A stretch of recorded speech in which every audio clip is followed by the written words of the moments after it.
എത്ര സ്വത്തും പണവും സമ്പാദ്യമുണ്ടായിട്ടൊന്നും കാര്യമില്ല. പരസ്പരം ഒന്ന് ഇരിക്കാനോ ഒന്ന് മനസ്സ് തുറക്കാനോ പറ്റില്ലെങ്കിൽ ദാമ്പത്യ ജീവിതം കൊണ്ട് എന്താണ് അർത്ഥമാക്കുന്നത്?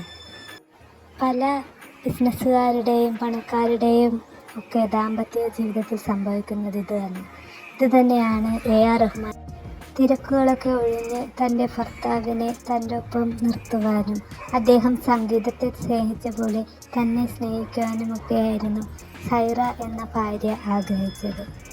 എന്നാൽ 29 വർഷം കാത്തിരുന്നിട്ടും നിരാശയായിരുന്നു സൈറയ്ക്ക് ലഭിച്ചത്. 1995 സൈറയും റഹ്മാനും വിവാഹിതരായത്. സംഗീത ലോകത്ത് റഹ്മാൻ പറന്നുയർന്നതിൻ്റെ 3-ാം വർഷമായിരുന്നു സൈറയും റഹ്മാനും വിവാഹിതരാകുന്നത്. പെണ്ണ് കാണാൻ പോലും പോകാൻ റഹ്മാന് സമയമില്ലായിരുന്നു. അത്രയ്ക്ക് തിരക്കായിരുന്നു റഹ്മാന്. അങ്ങനെ ഉമ്മ കണ്ടെത്തിയ പെൺകുട്ടിയായിരുന്നു സൈറ ബാനു. തന്നെ സപ്പോർട്ട് ചെയ്യുന്ന ഒരു സിമ്പിൾ പെൺകുട്ടി മതി, അങ്ങനെയായിരുന്നു റഹ്മാൻ്റെ ആവശ്യം. ഉമ്മ കണ്ടെത്തിയ പെണ്ണിനെ റഹ്മാനും ഇഷ്ടപ്പെട്ടു.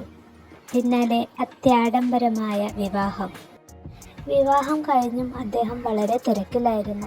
ഹണിമൂൺ പോയപ്പോൾ പോലും രാത്രി 12 മണിക്ക് ഭാര്യയെ തനിച്ചാക്കി തൊട്ടടുത്ത റൂമിൽ മ്യൂസിക്കിനെ കമ്പോസ് ചെയ്യായിരുന്നു അദ്ദേഹം. അത്രയ്ക്ക് അദ്ദേഹത്തെ സംഗീതത്തെ പ്രണയിച്ചിരുന്നു. ഒരു തനി മുസ്ലിം കുടുംബത്തിൽ ജനിച്ച സൈറയ്ക്ക് തനിക്ക് വേണ്ടി സമയം കണ്ടെത്തണമെന്നോ തന്നെ പരിഗണിക്കണമെന്നോ ഒക്കെ പറയാൻ ഉള്ള ധൈര്യം ഉണ്ടായിരുന്നില്ല.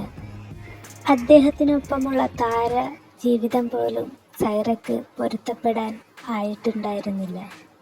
സൈറയുടെ വാക്കുകളും വിഷമങ്ങളും കേൾക്കാൻ റഹ്മാന് സമയമുണ്ടായിരുന്നില്ല എന്നതാണ് യാഥാർത്ഥ്യം.